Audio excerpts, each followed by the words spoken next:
For those who I haven't introduced myself to or who haven't been to a West Metro Alliance Forum before, my name's Michael Perrone.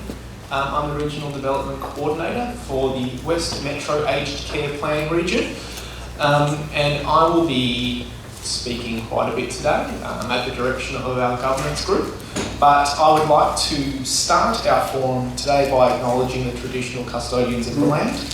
So I acknowledge the traditional custodians of the land on which our officers stand and pay respects to elders past and present. I acknowledge the sorrow of the stolen generation and the impacts of colonisation on Aboriginal and Torres Strait Islander people. I also recognise the resilience, strength and pride of the Aboriginal and Torres Strait Islander communities. Welcome to our fourth West Metro Alliance Forum.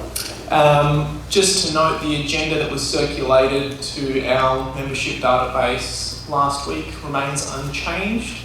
The one that was circulated, there was quite significant changes, but the one that was available as you were signing in remains unchanged.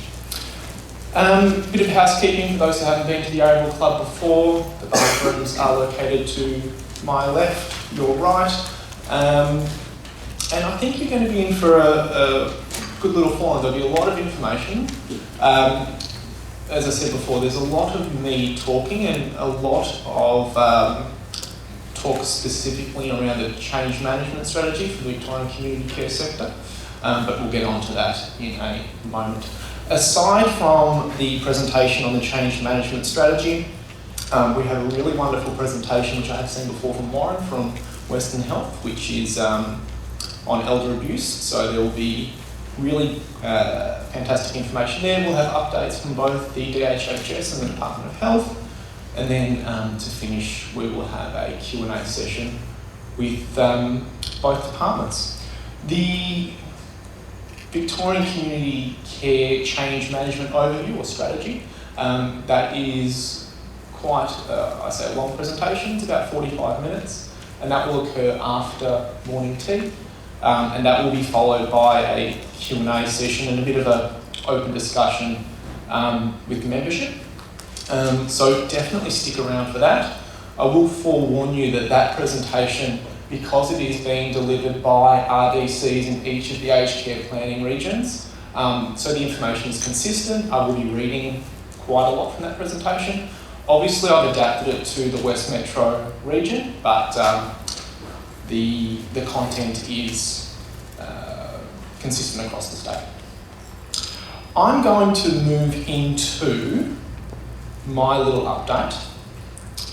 The West Metro Alliance has grown significantly since, and one other thing I should mention, I'm jumping around a little bit. All of these slides, both the ones that you'll see here and indeed the ones from Warren's presentation and the change management strategy will all be made available after, either on our website and via email. So don't stress too much if you need to take notes, by all means take notes, but all of the literature will be available afterwards.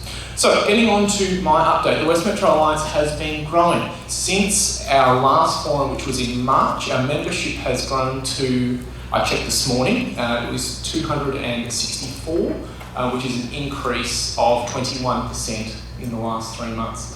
I'm rather proud of that. I think that we're getting really good penetration with the region, and I think people are deriving value from being a member. 74 organisations are represented within the West Metro Alliance. That's actually down 1 from March, but that's a good thing because the particular organisation was based in Queensland and I don't know why they were a member. So I gave them a quick call and said there's probably other alliances that you might need to be a part of. We don't represent, and this is a bugbear with me, we don't have representatives from all of the community care organisations in the West Metro Aged Care Planning Region. And that's something that I'm not comfortable with, and indeed was discussed at the last Alliance Governance Group meeting, which I'll speak about later. But a couple of ideas the governance group came up with to help increase membership. I'll touch on those briefly now. There was the idea of perhaps a financial incentive for smaller organisations to attend these forums.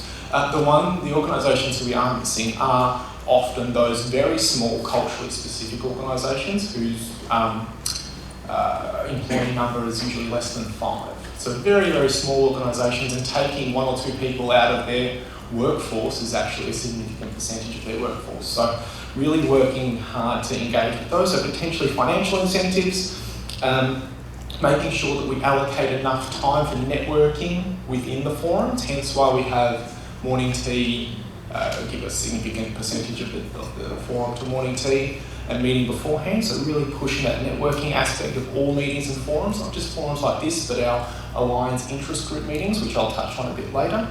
I've been actually phoning the smaller non-member organisations, which has been hit and miss. They're really busy, so if you are able to get onto them, fantastic, but often you can't. You leave a message, they don't have time to call you back, but we're working on that. And we're also looking at delivering forums like this, and indeed Alliance interest group meetings, via different means, so not necessarily having to come into a meeting. So I'll speak more about that later. That's something I'm really excited about.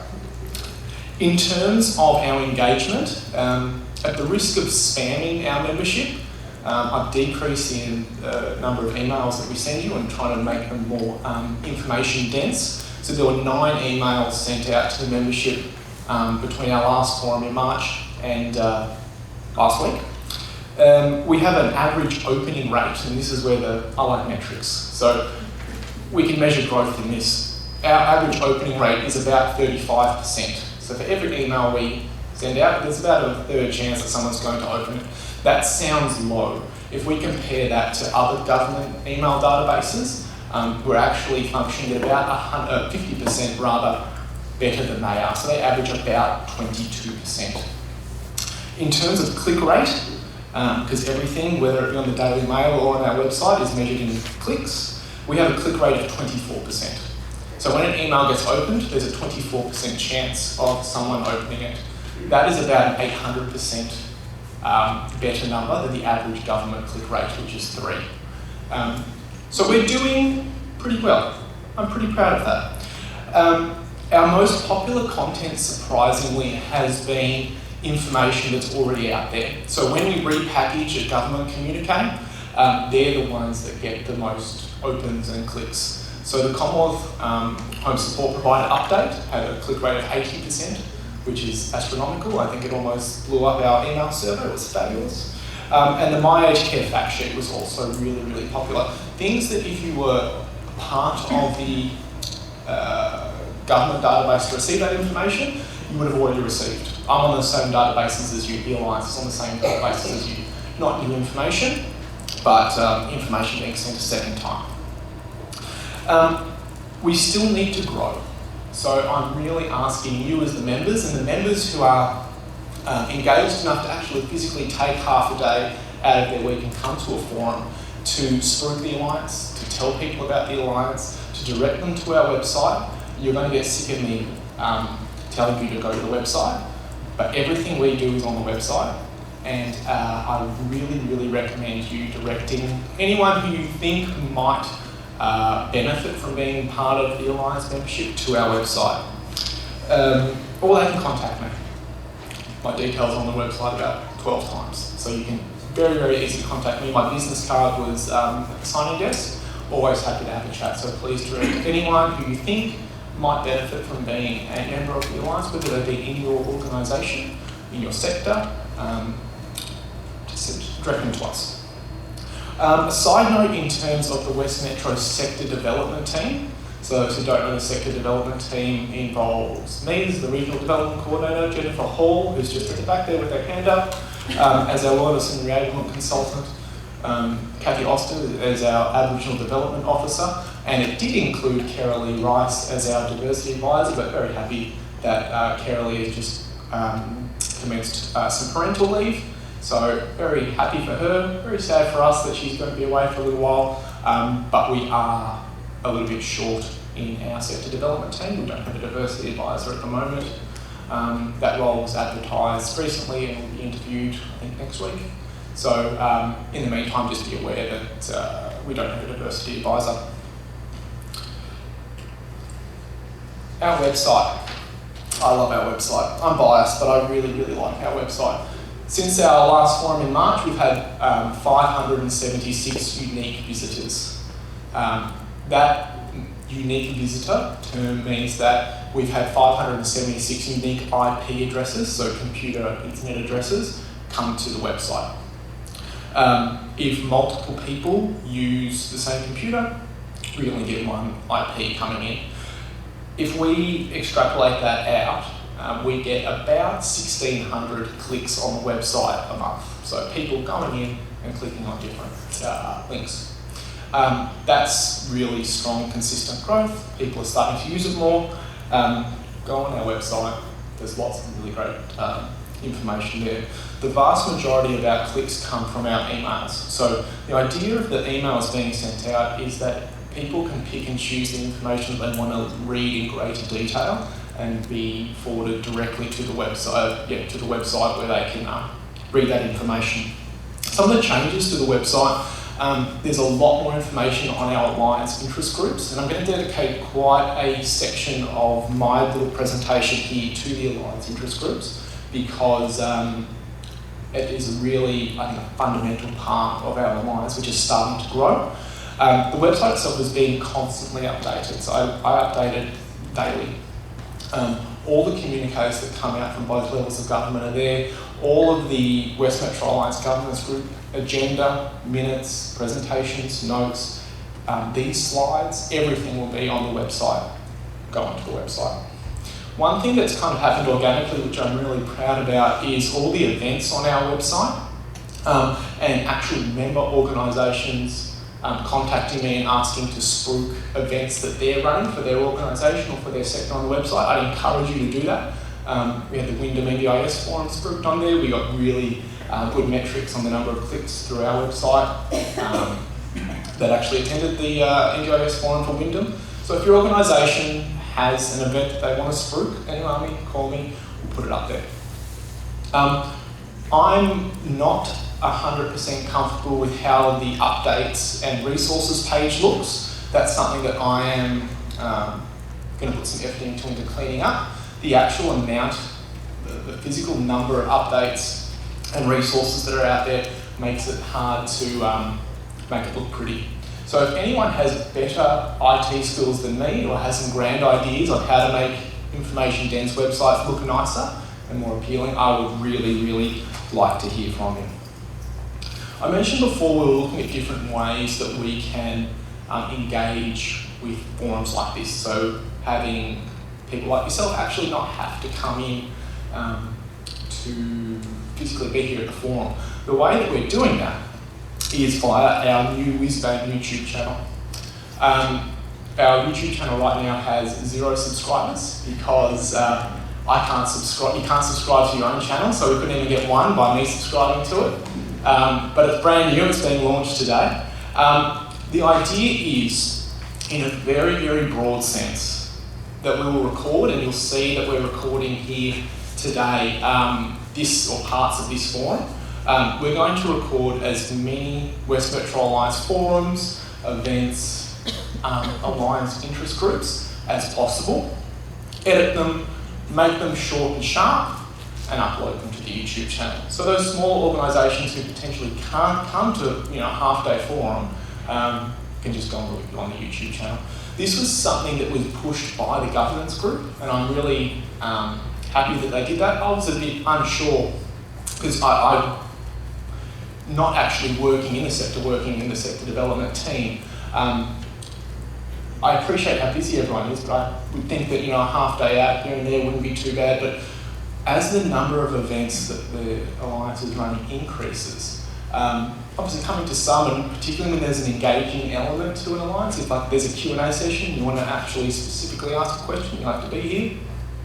But the idea is with appropriate consent, we'll put as many videos up on the website as possible. There's one website. There's one YouTube clip up there at the moment, which comes from the Northwest Social Support Forum, which was held last month. That was done professionally, and the lady who did that was great. She taught me how to edit and make things at least look a little bit pretty. but you will have to bear with me. I'm a podiatrist by qualification. I have no video skills whatsoever. So if they're a little bit rough in the beginning, please forgive me. But as this rolls out, I think it'll be a really powerful tool to help disseminate some information. Links to the YouTube channel will be put on our website, and indeed videos will be embedded into the emails that we send out. One video I'm currently working on is last month there was a Hack PYP to NDIS forum, and that was our trial run of recording a forum. I'm in the process now of cutting that up and making it as digestible as possible. There's no point putting a 2-hour video up on YouTube, no one's going to watch that. So cutting it up into the individual speakers and putting points where you can just click on so you can just see the key messages that you want to see. It takes quite a lot of time. It's more labour intensive than I anticipated, but I think there's real value there. If your organisation has any videos about your organisation itself or any wonderful programs that you run that you want to spruik, by all means, let me know, and we're more than happy to either link it from our website or put it on our YouTube channel with the appropriate credits. Use it. I think that the YouTube channel will be a really fundamental keystone to the Alliance going forward. But yeah, bear with my computer editing skills. They're growing, but they're not fabulous. In terms of Alliance interest groups, there's been a lot of growth in the Alliance interest groups. The governance group has asked me to put some more information on the website about the governance group, about the interest groups rather. I'm going to quickly articulate them here, but just be mindful that they will be on our website by the end of the week. The two main things that the governance group wanted on the website and spoken about here is the benefits of coming under the West Metro Alliance, so aligning the existing network to the Alliance, and secondly, how the sector development team can support Alliance interest groups going forward. Very briefly, the benefits is you get a very defined way to raise any issues, solutions, best practice with government. That's why the Alliance exists in part, so you get to raise those issues very directly.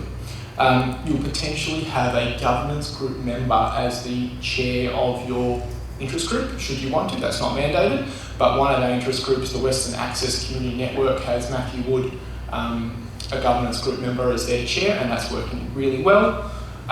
You'll get a professional logo, and you'll see some of the logos in a moment.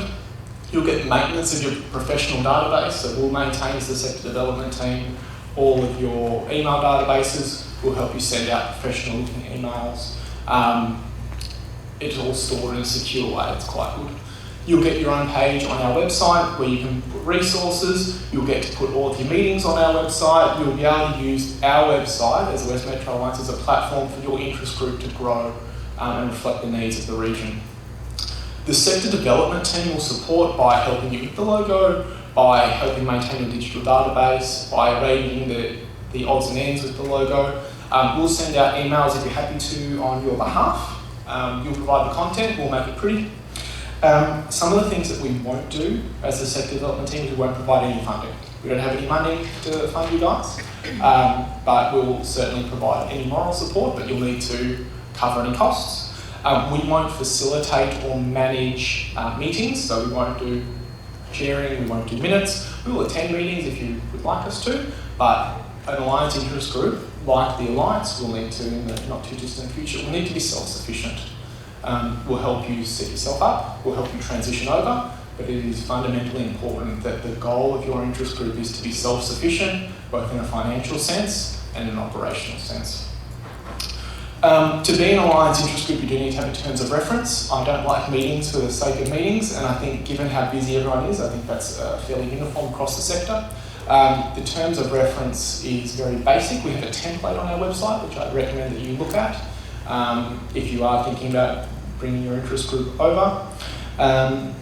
And the other thing I want to spruik, aside from the 3 interest groups, which I'll speak about in a moment, we are looking at transitioning over a social support existing network with the help of our Wales and enablement consultant Jennifer Hall.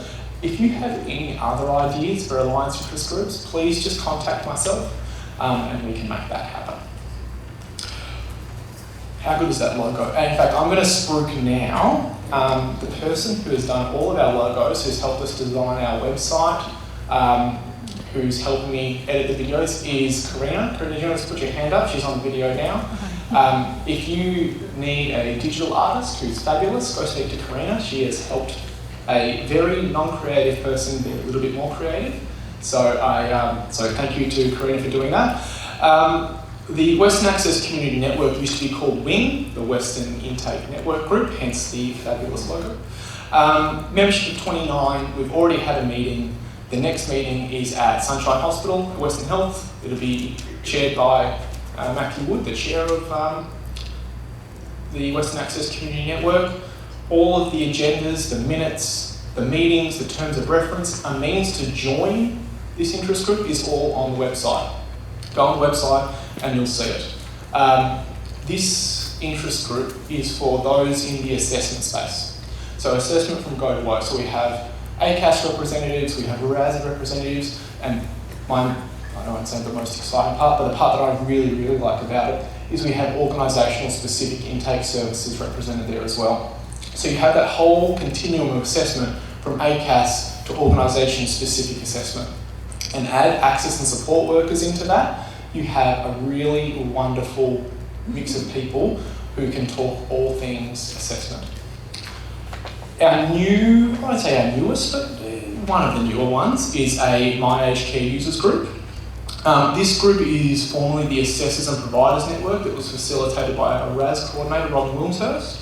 That transitioned over, and this focuses really more so on the operational aspects of My Aged Care. The membership of this group is 124 people. That gives you an idea of the appetite to discuss My Aged Care related issues. This is a unique interest group in that we have a fairly generic standing agenda. There's no minutes. It's an open discussion. I think this meeting, this Alliance interest group meeting, will benefit most from having it recorded so people can hear the discussions that are had and learn from them. The next meeting will be held on the 26th of July at the Dream Factory in Footscray. We're working on the terms of reference for this one. Jump on the website, all the information is there. You can also join on the website very, very easily. Again, this one really focuses on those individuals who use My Aged Care on a daily basis and want to troubleshoot and discuss any issues they're having and potentially find some solutions and share those solutions. The last interest group that I will talk about is the Western Dementia Action Alliance. Working with Jenny Phillip from Dementia Australia and her team in this existing network, really hard to bring them over. There is consensus that they will come over at some point. The sector development team contact for this interest group will be the new diversity advisor when they're appointed.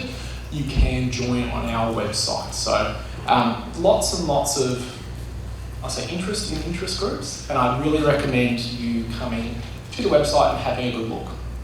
And again, if you have any ideas of new interest groups that might be warranted, please let me know.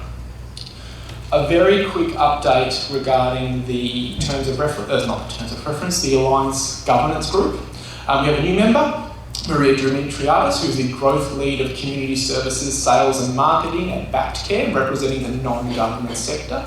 She replaces Nicole Hornsby, who is also from Backed Care, representing the non-government sector, and that was approved by a successful vote of the general members of the governance group. In terms of the governance group itself, their term is until the end of September. Nomination communication will occur through our email database. Any members of the West Metro Alliance, as per our terms of reference, can nominate to be representative on the governance group. We do expect people who nominate to have senior positions within both their organisation and a generic sense in the sectors in which they're going to represent. This will really help the Alliance operate efficiently and effectively. More information on that will come out soon. I will spruik this point. We are lacking representation of Aboriginal controlled community organisations within the governance group. I have really struggled to find appropriate representatives of that sector. And again, this will be communicated in the email. If you work for an ACHO or an ARCHO, or if you hold a senior position in a non-ACHO organisation, but are across the issues affecting the Aboriginal and Torres Strait Islander population with relation to the aged care and disability reforms, please get in contact with me and nominate. You're doing very well listening to me. 2 more slides, then you can have a rest from my voice. Terms of reference. We need to update our terms of reference in due course. It was due to be updated in September, but with some initial delays in getting it endorsed, that can push out until December. A couple of things and I'll preface what I'm saying by this. The terms of reference were created not knowing what the alliance would look like, how it would function, or anything like that. So the terms of reference will need to evolve as the alliance evolves. A couple of things that we definitely need to put in the new terms of reference is we need to put in there a very definitive plan around sector development team withdrawal from the alliance, so the alliance can be sustainable without our input. We need some clarity around governance group nominations and making sure that each sector is represented within the governance group appropriately.